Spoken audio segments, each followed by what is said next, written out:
जो सिंध की opposition parties हैं वो भी तो सिंध हुकूमत को इस मामले पर टफ टाइम दे रही हैं। वो कह रहे हैं कि आप उस तरह से रेज ही नहीं कर रहे इस इशू पे, उस तरह से बात ही नहीं कर रहे जैसे होनी चाहिए। वो कह रहे हैं हमारे राइट्स पर डाका मारने के मुतरादिफ है ये मामला। ये कितना हसासियत वाला मामला है और आगे जाकर ये टफ टाइम दे सकते हैं वफाक को इस मामले पर। देखिए आमना, इसके दो एस्पेक्ट हैं सारे मसले के। पहली तो बात ये समझ लेने की ज़रूरत है कि ये एक जॉइंट SIFC जो आप देखें, जिसको प्राइम मिनिस्टर और आर्मी चीफ शेयर करते हैं जॉइंटली, ये उसका एक फ़ैसला था। और ये आज से नहीं, ये तकरीबन 8-6 महीने पहले का फ़ैसला है, जिस पर तय किया गया था कि जी चोलिस्तान जो पंजाब में है उसकी 50 लाख बंजर ज़मीनें उनको आबाद करने के लिए एक बहुत बड़ी इन्वेस्टमेंट के लिए तैयार है सऊदी अरब, कतर और चीन।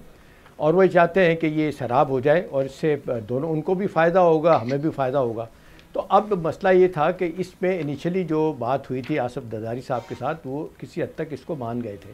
क्या उनको जब बताया गया कि जी देखें पानी का मसला तो हम ना, ये 1990 का जो वाटर रिकॉर्ड है उसके तहत तो पहले ही 40% पानी चारे सूबों को कम मिल रहा है। ठीक है ना, पानी की कमी अपनी जगह मौजूद है, लेकिन अब क्योंकि पानी ज़ाया भी हो रहा है तो ये सोचा गया कि जी ये अपने इसको शराब किया जाए चोलिस्तान को, इसका ओवरऑल सारे सूबों को क्या सब पाकिस्तान को इसका फ़ायदा होगा।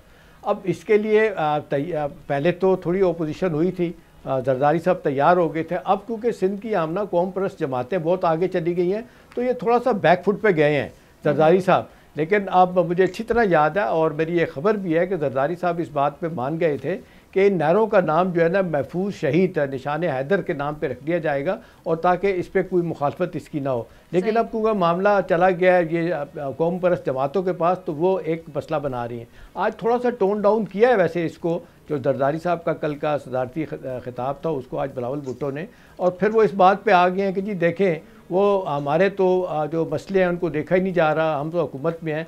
वो राना सनाउल्लाह साहब कहते हैं जी वो सारे इंतज़ामी मसले हैं कि जी पोस्टिंग ट्रांसफ़र है, पॉलिटिकल स्पेस देने की बात है, फंड ज़्यादा होने की बात है, वो तो उनके साथ दोबारा दूसरी मीटिंग होगी तो उसमें तय कर लिए जाएंगे। आगे जाके असल मसला आमना इस वक्त यह है कि जी आगे जाने के लिए अब देखें ना, पानी वैसे अब देखें ड्राउट है, पोल्यूशन है, बेशुमार वजूहत है, इंफ्रास्ट्रक्चर हमारा ठीक नहीं है वाटर का।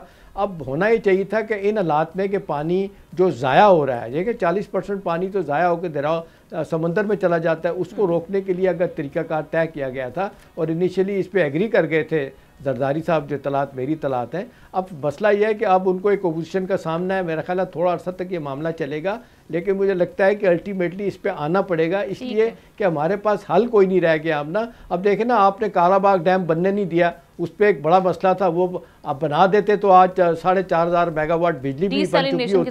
कई साल पहले 1985 में $5 बिलियन जो है ना वो देने के लिए तैयार था वर्ल्ड बैंक, और ज़राअत के लिए भी पानी इकट्ठा होता। और दूसरे जो हमारे डैम है वो इतने स्लो हैं कि उन पे भी मसाइल चल रहे हैं। भाषा डैम पे भी 2-3 दफ़ा रीसेटलमेंट के नाम पे लोगों ने पैसे खाए, उसको नहीं बनने दिया जा रहा। तो ये इश्यूज अपनी जगह है, लेकिन अल्टीमेटली लगता है इसको हल कर लिया जाएगा। सब्सक्राइब करें और बेल दबाएं ताकि कोई खबर रह न जाए।